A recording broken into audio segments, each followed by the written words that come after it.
आधारित मेरी रचना बुजुर्गों और बच्चों के बीच दीवार घातक पर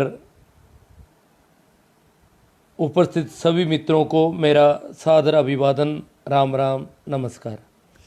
अब मैं बात शुरू करता हूँ मेरे उस पुराने लेख पर।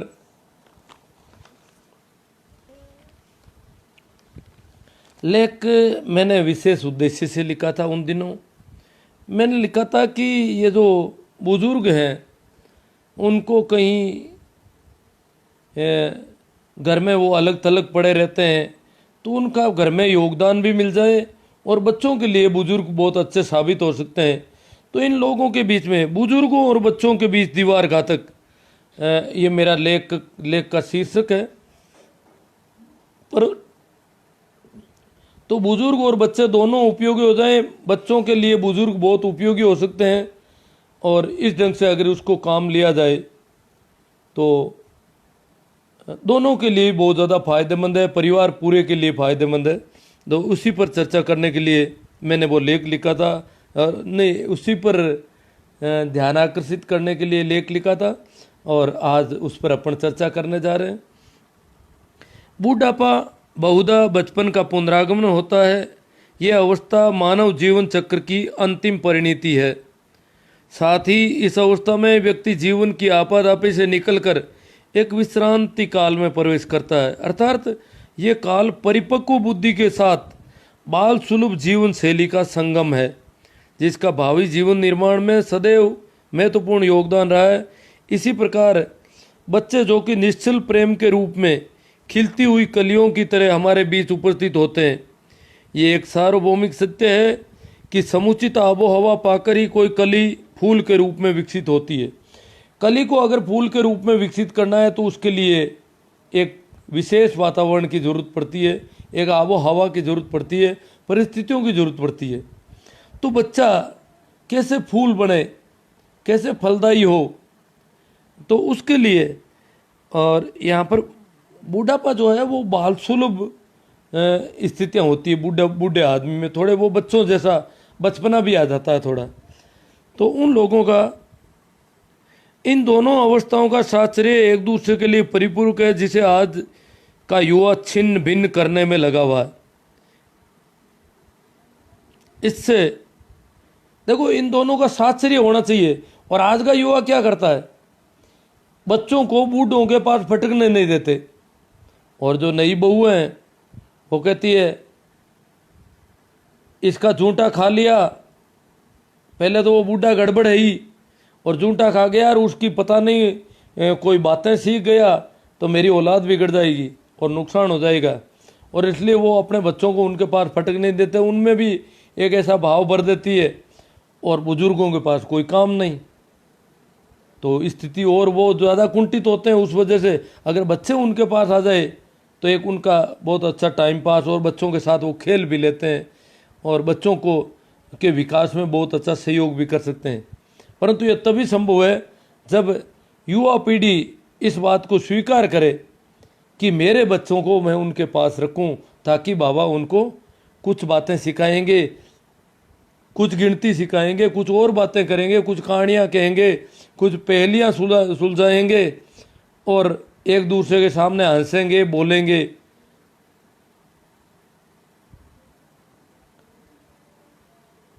तो छिन्न भिन्न होने में लगा। इससे जहाँ एक और बुजुर्गों का जीवन नारकीय हुआ है वहीं दूसरी ओर बालकों के गुणों के मौलिक विकास की क्रिया पर भी विपरीत प्रभाव पड़ा है, जो कि सर्वाधिक चिंता का विषय है।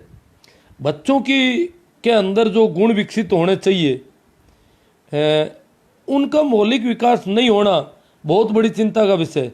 बुजुर्गों का तो जैसे होगा वो तो अब जाते हुए मामला है, परंतु अगर मौलिक विकास में वो सहयोग दे सकते हैं और हम वो सहयोग नहीं ले रहे हैं तो ये बहुत बड़ा नुकसान है। आने वाले भविष्य, बच्चे भविष्य है और हम भविष्य को नुकसान पहुंचा रहे हैं।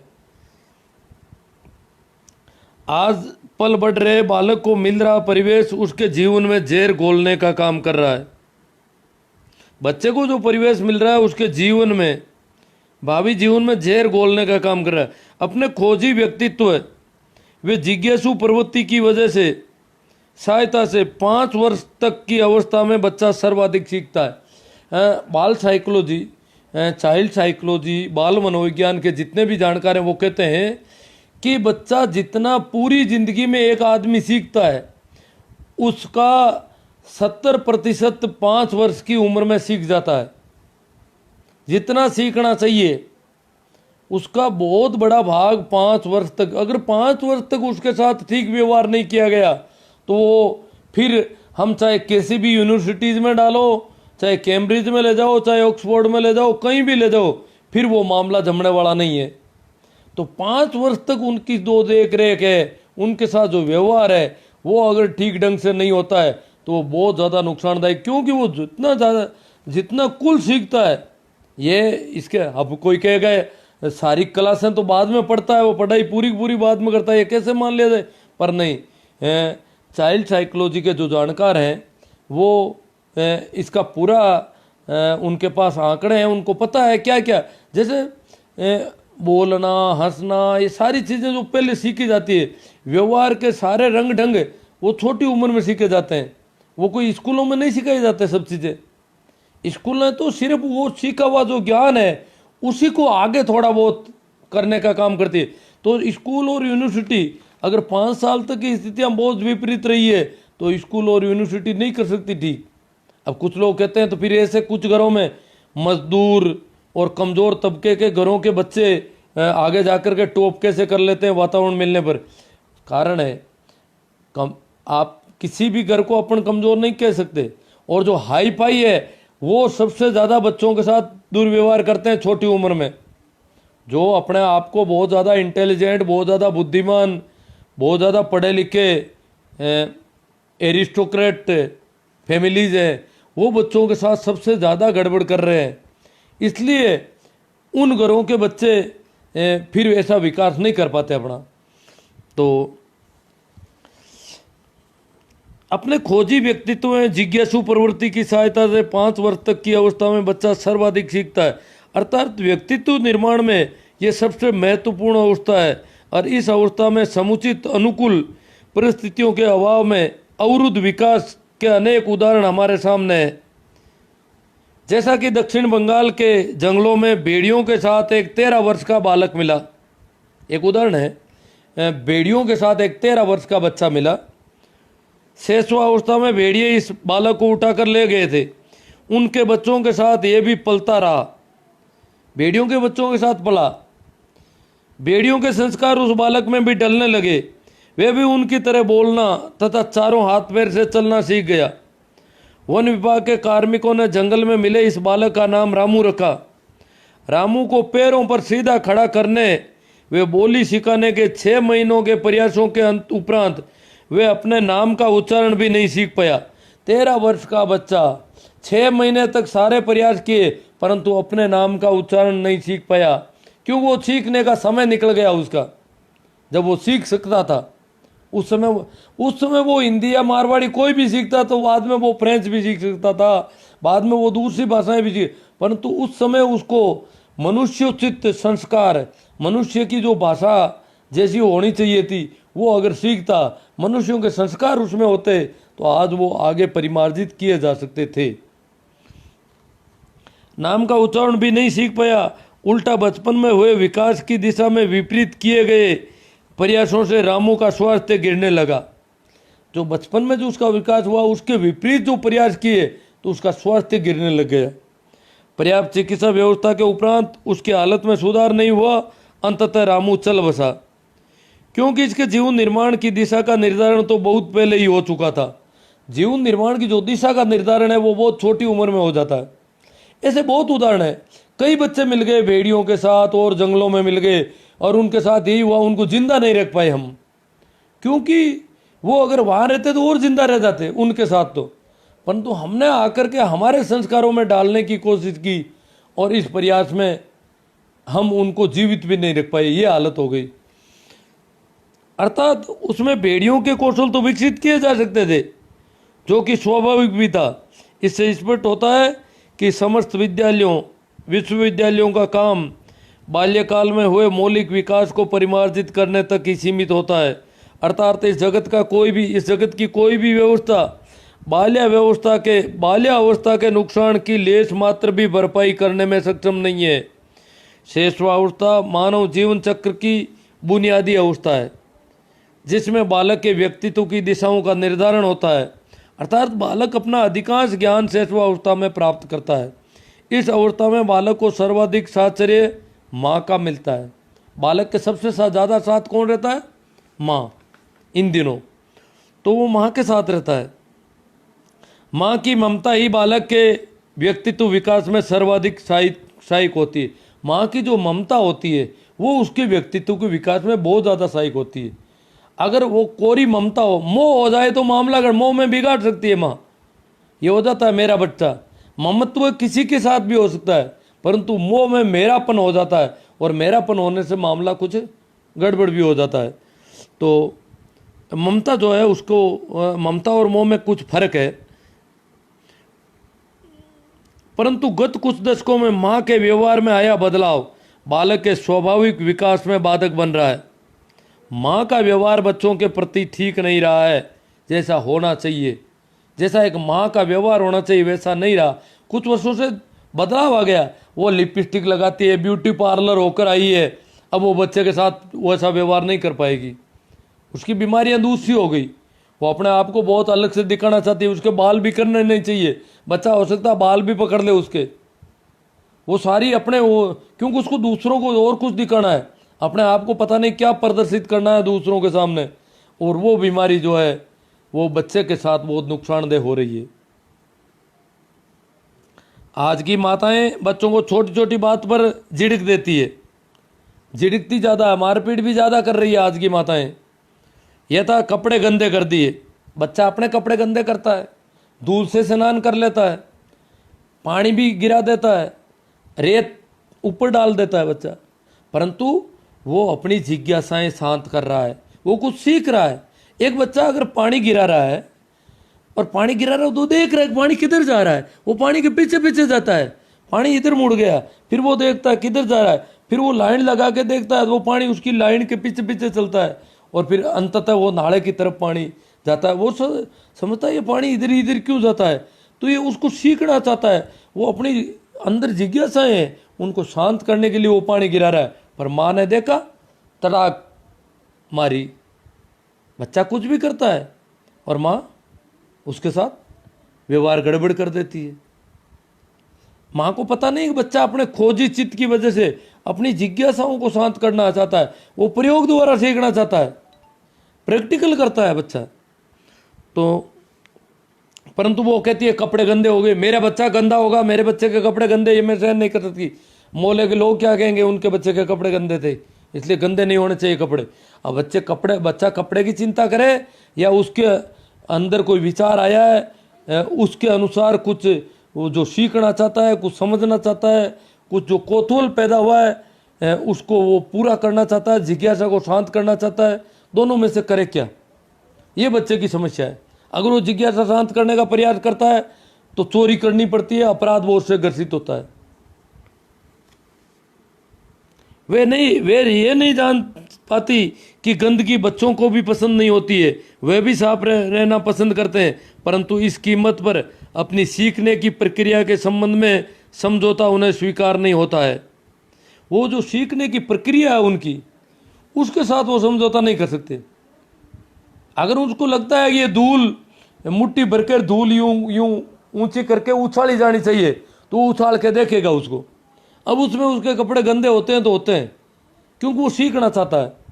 वो कोई खिलौना है तो उसको तोड़ना चाहता है, कागज है तो उसको फाड़ना चाहता है, जो भी उसके साथ चीज़ मिलती है उसके साथ वो कुछ करना चाहता है, और इसलिए वो कुछ ऐसा कर लेता है। परंतु इस कीमत पर अपनी सीखने की प्रक्रिया के संबंध में कोई समझौता उन्हें स्वीकार नहीं होता। अर्थात बच्चे गंदे होने के लिए धूल से नहीं नहाते, वरन कुछ सीखने के लिए उपक्रम करते हैं। खड़िया या कोयले को पत्थर से पीसता हुआ बालक एक महत्वपूर्ण अनुसंधान में लगे वैज्ञानिक की तरह अपने अन्वेषण में रत होता है। अगर कोई बच्चा खड़िया को बड़े पत्थर से पीट पीट के बिखेर रहा है, उसमें से बड़े बड़े अलग छांट रहा है, जो महीन पाउडर टाइप हो गया उसको अलग कर लेता है, फिर इनको और मारता है, फिर इनमें से महीन पाउडर को अलग कर रहा है। वो सीखना चाहता है, वो अपनी कुछ जिज्ञासाएं हैं, वो ऐसे लगा रहता है, इतना तल्लीन रहता है कि जैसे कोई लेबोरेटरी में कोई वैज्ञानिक बैठा है। जैसे वैज्ञानिकों ने जो अनुसंधान किए तो उस समय वो उसमें इतना रत रहते थे कि खाना पीना कुछ भी ध्यान नहीं रहता, वो तो उसमें लगे ही रहते थे दिन रात वो। और अगर उनको वहाँ से उठा दिया जाए, वो तो वैज्ञानिक थे, उठते भी नहीं आसानी से, भूखे प्यासे कर रहे रहते। बच्चों को भी अब पर जबरदस्ती वहाँ से उठा के लाते हैं, वो काम नहीं करने देते। फिर वो बच्चा आता है तो फिर खाना भी मुश्किल से खाता है, नहीं खाता है, उसका मन खाने में नहीं है, अभी उसका मन वो काम होना चाहिए था। हम वहाँ देख रेख करते, मार्गदर्शन करते, वो बच्चा जो कर रहा है उसके प्रयोग में हम सहायक हो सकते थे, परंतु हमने क्या किया, उसकी बाधा बने, उसको वहीं रोका, कुंठित किया। अब कहते हैं खाना खाना पड़ेगा, ये करना पड़ेगा, वो करना पड़ेगा। इसमें बच्चों को बहुत ज़्यादा नुकसान हो जाता है। खड़िया या कोयले को पत्थर से पीसता हुआ बालक एक महत्वपूर्ण अनुसंधान में लगे वैज्ञानिक की तरह अपने अन्वेषण में रत होता है। इस अवस्था में देखकर माँ बालक पर झपटती है। माँ को तो अपनी इस शान की चिंता रहती है कि मेरा बालक साफ सुथरा दिखना चाहिए, जबकि बालक के खोजी चित्त के लिए सफाई कोई मायने नहीं रखती। बालक कभी पानी गिराने लगता है, बर्तन बजाता है, खिलौनों को तोड़ता है, जमीन को खोदता है, जमीन को खोद खोद के देखता है, मेंढक या चूहे पर झपटता है, फूल या पत्तियां तोड़ता है। ये सभी उसके प्रयोग हैं जिनके माध्यम से वो अपनी अशांत जिज्ञासाओं को शांत करने में तल्लीन रहता है, जिसका मूल्य नहीं समझते हुए माँ बाप बालक के शांत चित्त को अशांत करके कुंठाग्रस्त कर देते हैं। बालक का जो शांत चित्त है वो शांति से सब कर रहा है, परंतु हम क्या करते हैं, हमें पता नहीं है कि बच्चा ऐसा कुछ कर रहा है और हम उसके साथ दुर्व्यवहार कर देते हैं और उसको कुंठित कर देते हैं, कुंठाग्रस्त कर देते हैं। कई बार तो यह तक देखने को मिलता है कि माँ बाप बच्चे को रस्सी से भी बांध देते हैं, बच्चे को रस्सी से बांध देते हैं, अथवा केवल उसके हाथ डोरी से बांध दिए जाते हैं। बच्चे के प्रयोग में काम में आने वाली सामग्रियां तक छीन ली जाती है। आजकल के आधुनिकता में अंधे माँ बाप जन्म के साथ ही बच्चे को वस्त्रों में जकड़ देते हैं, बच्चे को बहुत बड़े ज़्यादा वस्त्र पहना देते हैं, काफ़ी। बच्चे को इतने ज़्यादा वस्त्र पसंद नहीं होते हैं, परंतु पहना देते हैं, आदतें डाल देते हैं उसको, तो वस्त्रों में उसको बुरी तरह जकड़ देते हैं। इस प्रकार कपड़ों में सिमटा 1-2 साल का बालक बच्चा जब कभी पेशाब करता है तो निश्चित रूप से कपड़े भी खराब होंगे, परंतु इसमें बच्चे की क्या गलती है। पेशाब करना एक स्वाभाविक क्रिया है, फिर भी उसे कपड़े गंदे करने के जुर्म में चप्पत खानी पड़ती है, जिससे मलमूत्र त्यागने की स्वाभाविक क्रियाओं को भी बच्चा पापक्रम समझने लगता है। यह स्वाभाविक क्रिया है, बच्चा समझता है मैंने कोई पाप कर दिया, मैंने कोई गलती कर दी, क्योंकि बच्चा दूसरों को तो ऐसा करते देखता नहीं, और जब भी वो करता है तब उसके ऊपर चप्पत पड़ती है, उसके साथ गलत व्यवहार होता है, तो फिर वो चोरी छिपे करता है। मैं अब ये काफ़ी बार सुन रहे, अभी क्या है गाँव में मैं देख रहा हूँ, अभी भी बच्चे को अगर मलमूत्र त्याग करते वक्त 1 या 2 बार उसको मार पड़ गई, अब बच्चा वो यूं गुमसुम हो जाता है, वो सोचता है मैंने गलती कर दी और मेरे ये कोई मिस्टेक है। बच्चा समझता है ये बीमारी है, मैं रुग्ण हूँ, मेरे ये गड़बड़ हो रही, बाकी वालों की तो हो नहीं रही है किसी के, उसको बाकी वाले तो ऐसा 2-3 वर्ष का बच्चा पता नहीं चलता उसको, 1-2 साल का बच्चे को, कि ये गड़बड़ मेरे अंदर ही है, बाकी तो किसी में ही नहीं, और मैं जो है ये कमरे में या घर में जहाँ कहीं भी कर देता हूँ, ये मामला गड़बड़ है। और अगर ऐसा करता हूँ तो ये मेरी गलती है, और भी गलती उससे हो जाती है, ये एक स्वाभाविक क्रिया है बेचारे की। तो वो सोचता है कि मैं गड़बड़ हूँ और वो इसमें चोरी करने की कोशिश करता है। ऐसा मैंने देखा है, अब तो बच्चे कम होते हैं, पहले मैंने एक बार देखा, मेरी घटना बताता हूँ पहले की। बच्चे क्या है कि बताते नहीं कि मैंने मल मूत्र त्याग किया है। क्यों नहीं बताते? क्यों? उनको पता है कि ये गलत काम है, बताएंगे तो मार पड़ेगी। पहले भी जब भी एक हुआ है तब तो मार पड़ी, इसलिए वो बताते नहीं, चुपके से कहीं एक कोने में काम करके आ जाते हैं, बताते भी नहीं किसी को, फिरते रहते हैं यूं ही। जब पहले नेकर वगैरह एक्स्ट्रा थी नहीं उनके, तो वैसे घूमते थे। तो माँ को दूसरे दिन, कभी बार तो दूसरे दिन पता चलता, वहाँ उस कोने में कोई जाता, तब पता चलता रही है किसने गड़बड़ कर दी। तो बच्चों से पूछो, मैं तो नहीं किया। सारे बच्चे ही इनकार करते हैं, जिनसे भी पूछो नहीं मेरे नहीं, फिर उनको चेक करो किसने गड़बड़ की है। तो ये बीमारी इस वजह से होती है।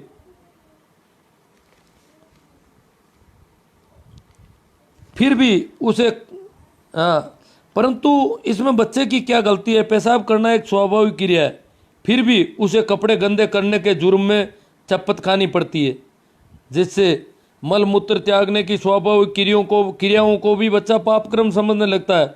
इस प्रकार ममता से दीनहीन होती आज की माताएं बालक के चित्त में अशांति के बीज बोती रहती है।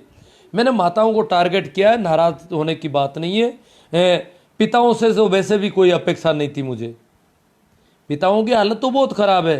पहले तो ये पिता लोग जो है बच्चों को देखते भी चोरी छिपे, कभी कभार बच्चे के सामने थोड़े भले होते तो वो थोड़े हंस देते या चोरी छिपे बच्चे के सामने देखते। बाकी माँ बाप दादा दादी ये तो बहुत ज़्यादा इनको डांटते थे कि अपने बच्चे के सामने नहीं देखेगा, बच्चे से बात नहीं करेगा।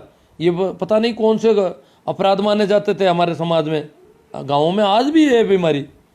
तो अब ये कभी कभार जो बाप है बच्चे को कभी यूं उठा लेते हैं, गोदी में भी ले लेते हैं, और उस समय अगर बच्चे ने सू कर दी तो वो पत्नी की तरफ, अरे थारो बाप इसने मेरे कपड़े खराब कर दिए सारे। वो कहती है जाने दो, कपड़े तो वही धोती है बेचारी, फिर भी मतलब वो कहता है तेरी इस औलाद ने मेरे कपड़े खराब कर दिए, जैसे उसकी औलाद नहीं है, उसकी अकेली की है। वो हंस करके आती है, अल्लाह लाओ इसे मुझे दो, मैं इसको धो देती हूँ, आप कपड़े उतार दो, आप दूसरे पहन लो। क्योंकि आजकल की औरतों ने इनको पतियों को बहुत ख़राब कर रखा है, इनके कपड़े धोती है। ये बीमारी गाँव में पहले नहीं थी, 15-20 साल में ये बीमारी आई है। जो युवा है यहाँ पर वो नाराज़ होंगे शायद, आजकल हो गई। आजकल की औरतें जो है ये शुरू तो काफ़ी पहले हो गया था शायद, 20-22 साल पहले मेरे कपड़े भी कुछ दिन के लिए धोने का प्रयास हुआ था, फिर मैंने मेरा अलग कर लिया मामला। परंतु ये एक है ऐसी परंपरा, गाँव में भी आजकल हो गई, शहरों में तो पहले ही थी। तो वो माँ कहती है कि कपड़े दूसरे बदल दो, लो लो अलाओ मुझे दो, वो दो क्रिया। मतलब माँ तो अगर मेरे कहने का मतलब ये नहीं कि माँ हर बार पीटती, माँ तो कभी कभार करती है। और बाप का तो अब आप जानते ही हैं, बाप के भरोसे तो बच्चे का विकास हो ही नहीं सकता ठीक ढंग से। जिन बच्चों की माताएं समय पर से पहले गुजर जाती है उनके विकास आप जानते ही हो। बालकों के संबंध में माता पिता के व्यवहार से उगते सूर्य को सभी प्रणाम करते हैं वाली कहावत भी निरर्थक लगती है। ऐसे में बालकों से बुजुर्गों का साथ छीन लेने से अशांत चित्त पर दोहरी मार पड़ती है। बच्चों का अशांत चित्त और फिर बुजुर्गों के पास उसको जाने नहीं देते। माँ बाप का व्यवहार ठीक नहीं और उनके पास जाने नहीं देते। बाकी लोगों से तो व्यवहार की अपेक्षा ही क्या करें। बुजुर्ग थोड़े क्या कि कहते हैं कि बूढ़ापा बचपन का पुनरागमन है। बूढ़े व्यक्तियों में कुछ बचपना भी होता है साथ में, और वो बच्चों के साथ बहुत ढंग का व्यवहार कर सकते हैं। या तो बच्चों के साथ बच्चे अच्छा व्यवहार कर सकते हैं, और युवाओं में अगर कोई करता है बच्चों जैसा, जैसे कोई गीजू भाई जैसा हो, मान लो हमारे में से भी अगर कोई गीजू भाई जैसा हो, बूढ़ा भी नहीं है फिर भी बच्चों के साथ, वो बहुत रेयर केस मिलते हैं। ऐसे अगर हो तो बहुत ही सौभाग्य की साल है, सौभाग्य की बात है। और वो बच्चे सबसे ज़्यादा सौभाग्यशाली हैं जिनके बाप उनके मित्र हो जाते हैं। बच्चों के बाप अगर बच्चों के साथ मित्रवत व्यवहार करते हैं तो वो बच्चे बिगड़ने की संभावना बिल्कुल समाप्त हो जाती है। बच्चे बिगड़ते हैं, बाप मित्र का व्यवहार नहीं कर पाते हैं, इस वजह से फिर वो दूसरे मित्र खोजते हैं, गली मोहल्लों में मित्र करते हैं। गली मोहल्लों के मित्र तो मित्र हैं, वो कहते हैं सुपारी खाओ, ये नहीं करते हो, वहाँ नहीं चलते हो, तो फिर हमारी दोस्ती टूट जाएगी। तो वो तो शर्तों पर होती है दोस्ती, और उस शर्तों में गली मोहल्लों में वो बच्चे जो है उनकी आदतें खराब होने लगती है। तो अगर माता पिता बच्चों के साथ एक मित्र जैसा व्यवहार करें, बच्चे जैसा व्यवहार करें, उससे ज़्यादा सौभाग्यशाली कोई बच्चे हो नहीं सकते। परंतु फिर भी अगर माता पिता नहीं कर सकें तो कम से कम बुजुर्गों के पास तो उनको जाने दें। माता पिता, भाई, बड़े बड़े वाले जो बड़े वाले सब मारने में लगे रहते हैं बच्चे को। बच्चा क्या करता है इसकी किसी को चिंता नहीं है। बच्चा कुछ भी कर रहा है, उसने कुछ कपड़े इकट्ठे कर लिए, कागज इकट्ठे कर लिए, कंकड़, लकड़ियाँ, तिनके, कुछ भी इकट्ठे करके कुछ भी कर रहा है, तो उसको करने नहीं देता है। जो भी आता है, ये क्या कर रहे हो यहाँ पर, ये क्यों बिखेर दिया, ये क्यों, मतलब उसका भाई आता है तो भी कहता है, बहन आती है तो भी, जो भी उससे बड़ा है वो उसको झिड़क देता है। वो सोचता मैंने गलत कर दिया, काम गलत है, जबकि वो करना चाहता है। उसकी जिज्ञासाओं को शांत करने के, वो सीखने की प्रक्रिया है उसकी, पर उसको हम करने नहीं देते। जो भी आता है वो कहते, वो ये नहीं समझ पाते कि बच्चा समझता है मैं करूं तो करूं क्या। कोई ये नहीं कहता ये मत करो, ये मत करो, ये मत करो, हजार वर्जना है। चाहे घर में करता है तो माँ डांट देती है, यहाँ क्या भी कर दिया था, अभी तो सफाई की, निकाल देती है। बाहर जहाँ बाप वगैरह कहीं बैठे हैं वहाँ जाके करता है तो वहाँ से बच्चों को भगा दिया जाता है। और कहीं इधर उधर आते में और कोई जगह जाता है, वहाँ बड़ा भाई या बड़ी बहन, वहाँ से वो फटकार के निकाल देते हैं। तो जहाँ भी जाता कोई टिकने नहीं देता। बच्चा समझता है मुझे करना क्या चाहिए, आके ये भी मत करो, ये भी मत करो, तो उसको करना क्या चाहिए ये कौन बताएगा उसको। हम उनका मार्गदर्शन नहीं कर सकते तो हम उनको वर्जनाएं क्यों देते हैं। ये बात सारे मनोवैज्ञानिक कहते हैं, यही बातें गीजूबाई ने कही थी। ये ऐसे जो भी इसके जानकार थे उन्होंने कहा कि आप बच्चों का ध्यान रखो, बच्चों की आदतें अगर विकसित करनी है। देखो अब बच्चा ने गलती कर दी, कोई चीज़ तोड़ दी, फोड़ दी, खराब कर दिया, या अपने कपड़ों को गलत जगह फेंक दिया, अपन कहते हैं ये गलत कर दिया, ये गलत कर दिया, जूते भी सही देने। मतलब जो स्कूली बच्चों के साथ जो थोड़े बड़े हो जाते हैं उनके साथ क्या होता है, तूने ये भी गलत किया, ये भी गलत किया, तो उसको नकारात्मक बातें जाती है उसके बाद, और उससे वो बच्चा डीट होता जाता है। डीट करने के लिए हमारी नकारात्मक बातें, उसके प्रति वक्तव्य सबसे ज़्यादा उत्तरदायी हैं। हम करते हैं बच्चे को डीट। बच्चे, हमारे पास इतना संतोष होना चाहिए, इतना धैर्य होना चाहिए कि बच्चे ने कुछ भी गलती कर दी है तो देखें, कर दी है तो कर दी, उसको इग्नोर करें। जितनी ज़्यादा गलतियां उन सबको इग्नोर कर दिया जाए। कभी तो बच्चा कोई ठीक काम करेगा, कभी तो बच्चा हो सकता है कि अपने बस्ते को सही जगह रख देगा, जुराब खोल के रख देगा, बूट भी रख देगा, और शर्ट भी उतार के एक साइड में रख देगा। और उस समय आपको उसका इंतज़ार करना है, हमें उसका इंतज़ार करने का धीरज होना चाहिए। और हम कहेंगे देखो आज बेटा, देखो बस्ता बहुत अच्छी जगह रख दिया था, है ना, और ये देखो जुराब भी तूने तो सही, अरे वाह कमीज भी टांग दिया, तेरा हाथ वहाँ तक पहुँच गया क्या, कि नहीं मैंने इस टूल पे चढ़ के टांग दिया, बहुत अच्छा किया है। अरे अब तू कोई बिखरा हुआ कुछ लग ही नहीं रहा है, तू तो समझने लग गया। मतलब उसकी जैसे खाना खाते वक्त भी उसने कुछ सावधानियां रख ली है, कुछ ठीक किया है, प्लेट को कहाँ रखा है, कैसे बैठा है, और उसने ठीक किया है। जो भी ठीक किया है उसको प्रोत्साहित करना है, उसको हम उठाएंगे, वहाँ से उसको खड़ा करेंगे, ये काम बहुत अच्छा कर दिया तूने। तो वो दूसरे दिन आप नहीं कहोगे तो वो काम करेगा, और वैसे और काम करने लगेगा। और कहोगे ये भी गलत करता है, तू तो ये भी गलत करता है, तू तो ये भी गलत करता है, तेरा ये भी गलत, तेरा कोई भी काम सही नहीं, तू ये गलत, वो गलत, ये गलत, वो गलत, ये सारा उसको डीट करने के धंधे हैं। तो इसलिए मित्रों, हम अगर हमारे बच्चों के साथ अच्छा व्यवहार करते हैं तो बहुत अच्छी बात है, और भी हमें ऐसा सीखना पड़ेगा।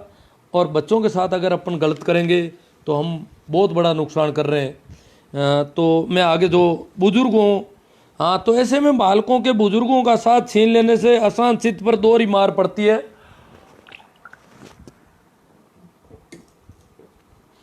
आज भारतीय समाज की इकाई परिवार एक संक्रमण के दौर से गुजर रही है। परिवार में बुजुर्गों के साथ हो रहे अप्रत्याशित। आज भारतीय समाज की इकाई परिवार एक संक्रमण के दौर से गुजर रही है। परिवार में बुजुर्गों के साथ हो रहे अप्रत्याशित व्यवहार का रोना प्राय देखने को मिलता है। बेटे बहू अक्सर माँ बाप को उल्लाने देते हैं, यथा ऐसे माँ बाप से भगवान बचाए। दूसरों के माँ बाप तो इतना इतना धंधा करते हैं, माँ बाप को बहुत ज़्यादा सुनना पड़ता है ऐसा, उनके माँ बाप तो ये करते हैं, उनके वे करते हैं, और हमारे तो ये नित्य नई कले के सिवाय कुछ सूझता ही नहीं, आदि आदि। बेटे बहू अपने बच्चों तक को बुजुर्गों के पास नहीं फटकने देते। यहाँ तक कि बुजुर्गों को सुना सुना कर बच्चों से कहते हैं कि इनके पास कहाँ जा रहे हो, तुम भी इनकी तरह जाहिल और गंवार हो जाओगे। इनके पास जाओगे तो इनकी तरह की इनकी जैसी बुद्धि आएगी तुम्हारे अंदर, जाहिल हो जाओगे, गंवार हो जाओगे। ये तो गंवार है, ये जानते क्या है, दुनिया कहाँ पहुँच गई, इनको तो कुछ पता ही नहीं है। इनके पास नहीं जाना है, इनसे दूर रहना है पूरा। तो यूँ बच्चे जाना भी चाहते हैं तो जाने नहीं देते।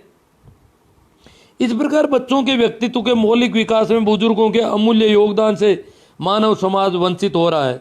हम अक्सर देखते हैं कि बालकों एवं बुजुर्गों की तमाम कुंठाएं एक दूसरे से मिलते ही फुर हो जाती है।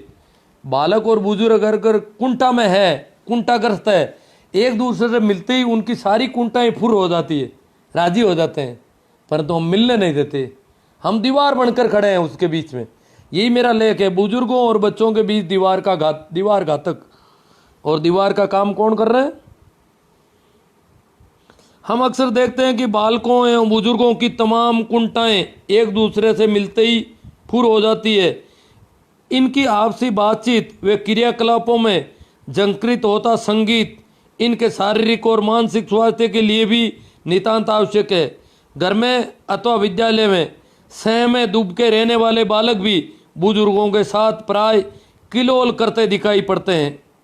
घर में जो सहमा हुआ बच्चा रहता है वो उनके साथ किलोल करता है, बुजुर्गों के साथ, दादी के साथ, नानी के साथ, दादा के साथ। औरंगजेब के पिता शाहजहां को कारागृह में डालने के बाद औरंगजेब अपने पिता शाहजहां को कारागृह में डालने के बाद मिलने गया तो शाहजहां ने विनती की कि और तो सब ठीक है, मेरे लिए कुछ बच्चों की व्यवस्था कर दे।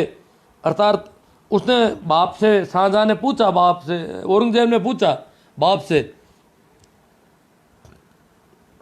कि अब्बा जान क्या आपके लिए कोई सेवा कर सकता हूँ? तो उसने कहा सेवा करना ही चाहते हो तो थोड़ा सा एक काम कर दो, क्या कि कुछ बच्चों की व्यवस्था कर दे। जैसे मदरसे में बच्चे होते हैं वैसे कुछ बच्चे मेरे पास भेज दे ताकि मैं उनको तालीम दे सकूं और मेरा भी समय निकल जाए और बच्चों के लिए भी अच्छा हो जाए और मेरा समय अच्छा कर दे। वो कारागृह में डाला हुआ था, जेल में था। औरंगजेब ने अपने बाप को जेल में कर रखा था बंद। अर्थात बुजुर्ग भी कतिपय अवसाद और अस्वस्थता की स्थिति को छोड़कर बच्चों के साथचर्य के लिए बेताब रहते हैं। बौद्धिक परिपक्वता के बावजूद भी बच्चों के साथ बच्चे होकर रहते हैं। बच्चों के साथ खेलते हुए गुड्डा गुड्डी, खेत, घर, बाड़े, बर्तन आदि बनाने के काम में सहयोग करते हैं। मतलब बच्चों के साथ बुजुर्ग लोग उसका बाड़ा बनाते हैं, घर बनाते हैं, मकान, पशु, ये पत्थर के पशु ला करके खड़े करते हैं। ये भैंस है, ये भैंस को अब धूप आ गई, यहाँ से खोल के इधर बांध दो। इस प्रकार जो घर में बड़े लोग जो कर रहे हैं वैसे ये दादा दादी के साथ बच्चे करते हैं, बेटे बेटे। और ये सारे खेल इनके बीच में होते रहते हैं,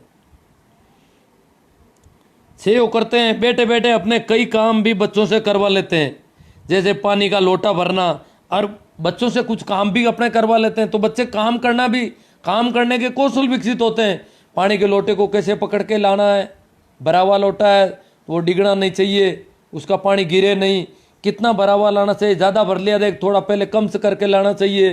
ये सारी बातें भी उसमें सीख जाता है। कैसे हाथ धुलाने चाहिए, ये सारी बातें। मुझे याद है मेरे दादा ने हमें हाथ धुलाना सिखवाया था। वो बताते थे, हम अलाव तापते थे वहाँ बैठे बैठे, गर्म पानी कर लेते पहले, तो मुंह धोना, हाथ धोना, वो कहते थे इस प्रकार दो, यूँ करो, सारा सिखाते थे। ये सारी चीज़ें सिखाई जाती है। बच्चों के साथ खेलते हुए गुड्डा गुड्डी, खेत, घर, बुजुर्ग लोग हैं खेत ही बना लेते हैं, खेती कर लेते हैं। बच्चे और बुजुर्ग बैठे बैठे ये लो ये खेती में ये खेती कर ली, ये बीज बो दिया, अब देखो फसल बड़ी हो गई है, यूँ ये बातें करते रहते हैं अपनी। वो एक उनका खेल होता रहता है। आदि बनाने के काम में सहयोग करते हैं। बेटे बेटे अपने कई काम भी बच्चों से करवा लेते हैं, जैसे पानी का लोटा भरना, बिस्तर बिछाना या समेटना, वस्तुओं को व्यवस्थित क्रम में जमाना आदि। इन सभी कार्यों से बच्चों के हाथ पैरों की मांसपेशियों का विकास होता है तथा काम करने के कौशल विकसित होते हैं। बच्चों के काम करने का अपना ढंग होता है, जिसके लिए पर्याप्त धीरज, बच्चों के काम करने का एक ढंग होता है और उसके लिए जो मार्गदर्शन करने वाला है उसके पास पर्याप्त धीरज होना चाहिए। यूँ नहीं उसके ऑफिस जाना है, उसके 1000 काम है, वो बच्चों को मार्गदर्शन, उसके पास धैर्य है ही नहीं, तो धीरज होना चाहिए। तो बुजुर्गों के पास धीरज होता है, वो वहीं बैठे हैं, उनको कहीं जाना नहीं है, तो वो करते रहते हैं ऐसा, जिसके लिए पर्याप्त धीरज और अपेक्षित निर्देशन आवश्यक है, जो बुजुर्गों से ही संभव है। बच्चों में बोलने, चलने, खेलने, अभिनय करने आदि के कौशल भी बुजुर्गों द्वारा विकसित किए जाते हैं। बचपन में अगर याद हो तो हमने, जो पुराने लोग हैं, पता है रात को शाम को रोज पहेलियाँ होती थी, कहानियाँ कहते थे। आजकल वो सारे रिवाज बंद हो, सिर्फ ये टीवी और ये थोड़ा इनसे थोड़ा मिल जाता है कुछ तो, पर यहाँ कुछ कचरा भी मिलता है, कुछ गड़बड़ियाँ भी मिलती है, उनको कौन रोके? उनको भी ध्यान रखना, उनका भी रखना ज़रूरी होता है। बुजुर्गों के द्वारा ही विकसित किए जाते हैं। बुजुर्ग कहानी, कविता, पहेली, गीत आदि के माध्यम से बालकों के बौद्धिक विकास का मार्ग प्रशस्त करते हुए पर्याप्त धीरज के साथ बालक की प्रत्येक जिज्ञासा को शांत करके इनके ज्ञान को नए आयाम देते हैं। बालक और बुजुर्ग एक दूसरे के पूरक हैं, अतः समय रहते इस पर गौर किया जाना आवश्यक है। आज के समाज में दृष्टिगोचर हो रही अनुशासनहीनता, अशांति, उपद्रव और नैतिक पतन के लिए बालकों और बुजुर्गों के साहचर्य को तोड़ने की प्रवृत्ति सर्वाधिक उत्तरदायी है। इनको जो तोड़ा जा रहा है एक दूसरे से, ये उत्तरदायी है इसके लिए। जो अनुशासनहीनता, अशांति, उपद्रव, नैतिक पतन जो देखते हैं हम आज की पीढ़ी में, इसका कारण है कि बुजुर्गों के साथ रहने का मौका, ठीक ढंग के बुजुर्ग नहीं मिले या बुजुर्गों के साथ रहने का मौका नहीं मिला।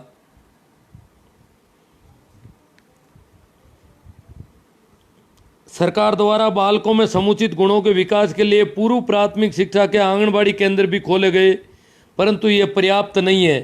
जीवन एक कला, संगीत और आनंद है, जिसको बचपन की प्रारंभिक परिस्थितियां सर्वाधिक प्रभावित करती है। आध्यात्म, विज्ञान, कला आदि क्षेत्रों में सर्वोच्च शिखरों को छूने वाले ऋषि मनुष्यों के जीवन निर्माण में बाल्यकाल की परिस्थितियों का सर्वाधिक महत्वपूर्ण योगदान रहा था। आज के मानव समाज के सकारात्मक विकास को निर्धारित करने के लिए इस दिशा में सार्थक प्रयास आवश्यक है, जिससे निरीह बालकों एवं वृद्धों के जीवन में एक संगीत झंकृत हो सके। मानव जीवन चक्र की शारीरिक बल की दृष्टि से अपेक्षाकृत कमजोर अवस्थाओं, शारीरिक बल की दृष्टि से ये दोनों ही कमजोर अवस्थाएं, बुढ़ापा और बचपन। तो मानव जीवन चक्र की शारीरिक बल की दृष्टि से अपेक्षाकृत कमजोर अवस्थाओं, बचपन और वृद्धावस्था को भी स्वाभाविक जीवन संभावनाओं के अनुरूप जीने का हक है, जो कि विचारणीय है।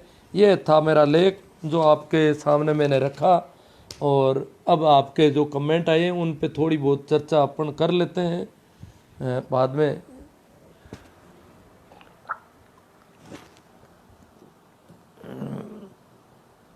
सबसे पहले मनपूल जी श्याम सर है, इन्होंने लिखा है एकल परिवार नुकसानदायक है।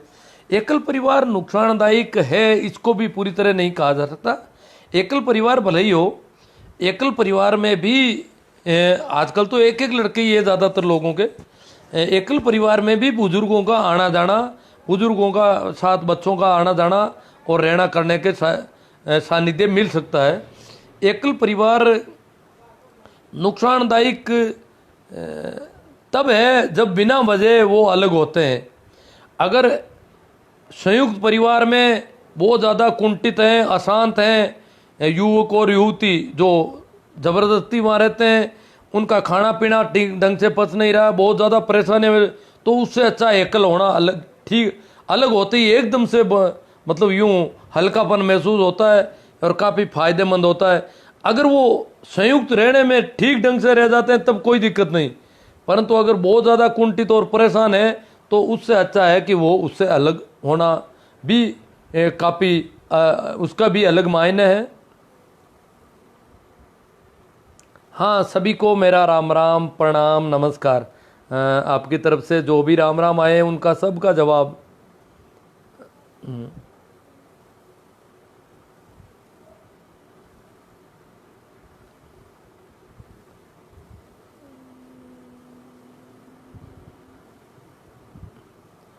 जो नमस्कार प्रणाम थे उनका तो जवाब मैंने दे ही दिया, अब सबका अलग अलग देने की ज़रूरत नहीं है। और कोई वक्तव्य हो जिस पर अपन को बात करनी पड़े और ऐसा कुछ लगे कि इस पे बात होनी चाहिए। Bhanwar Lal G D Panwar, sir आपकी बातें, आपकी सब बातें 100% सही है, धन्यवाद जी। देखो 100% क्या अपन नहीं कह सकते, हो सकता है मैं भी कहीं कोई गुमराह कर दूं किसी मामले में, तो अपन को इस बात का भी पूरा ध्यान रखना है।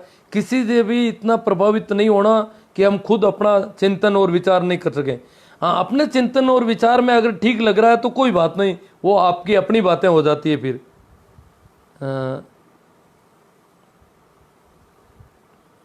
और इनसे ज़्यादा और भी अच्छी बातें सीखने में, जैसे मैंने सजेस्ट किया कि भी गीजू भाई की कोई किताबें हैं, छोटी छोटी किताबें बाजार में नहीं मिल रही, मैंने काफ़ी जगह प्रयास कर लिया, मेरे पास पुराने टाइम में लाई हुई थी, कुछ मैंने इधर उधर कुछ माता पिताओं को दे दी कि वो बच्चों के साथ अच्छा व्यवहार करेंगे, तो उनमें से कुछ गायब हो गई, पर वो मिल नहीं रही है कहीं पर भी।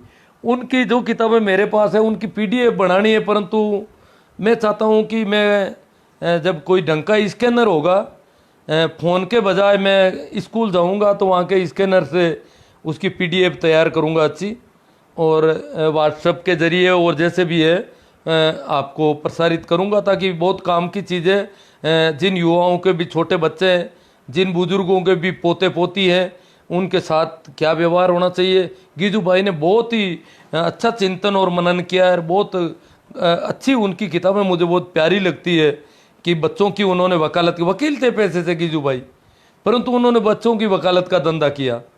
तो वो किताबें, गीजू भाई की कहानियों की किताबें तो कई जगह पुस्तक मेलों में मिल जाती है, उनमें वो कहानियाँ हैं, वो कहानियाँ उन्होंने उस ज़माने के हिसाब से कही है, वो तो इतनी अपने ठीक नहीं बैठ रही आज, पर उन्होंने बच्चों के साथ हमें क्या करना चाहिए, बच्चा जब ये करता है तो तुम्हें क्या करना, बच्चा जब जिद करता है किसी काम को तो तुम्हें क्या करना चाहिए, उसके जिद को मानना चाहिए या नहीं मानना चाहिए। तो ऐसी छोटी छोटी बातों को उन्होंने बड़ी बारीकी से उनके बारे में उनके विचार हैं। तो इसका मतलब मेरे विचार ही नहीं, और भी कई लोगों के विचार अपन को देखने हैं इस दिशा में, और कई लोगों से ये बातें सीखनी है।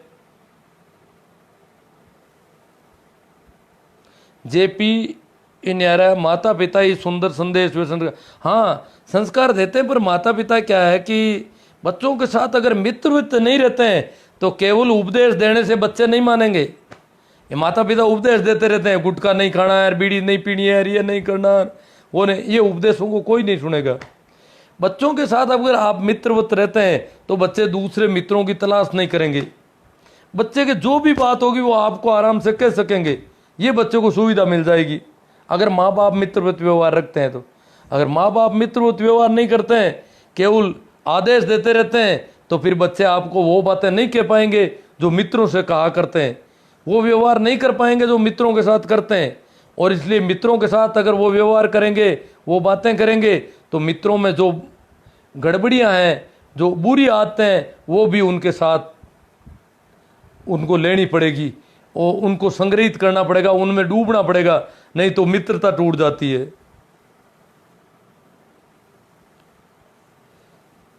तो ठीक है, कोई और वक्तव्य मेरी दृष्टि में नहीं आया है। अपनी बात देखा जाए तो लगभग पूरी हो गई है।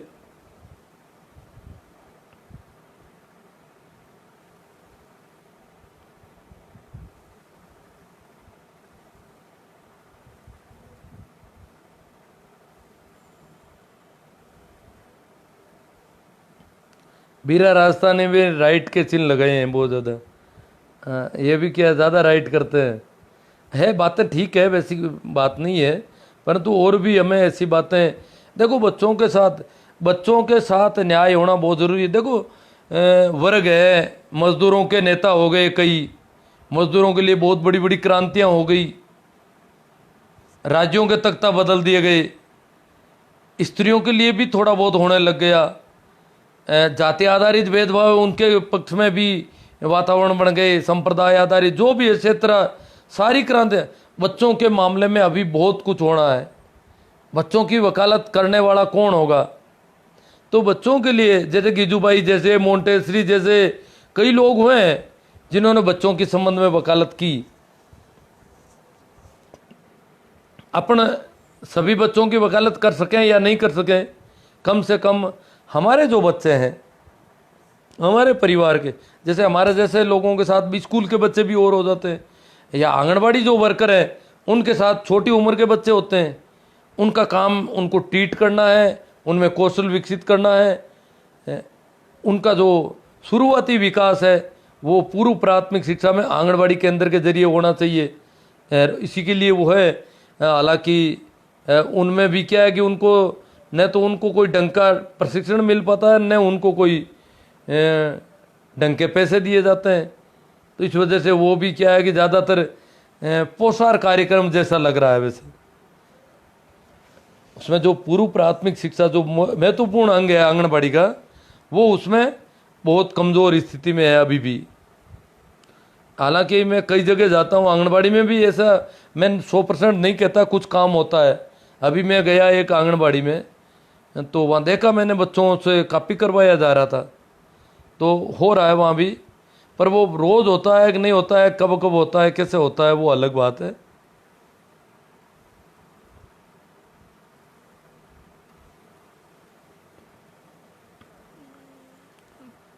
ठीक है, तो अपन ये बात यहीं समाप्त करते हैं, और राम राम, प्रणाम, नमस्कार। आपने सुना, इस सब के लिए आभार।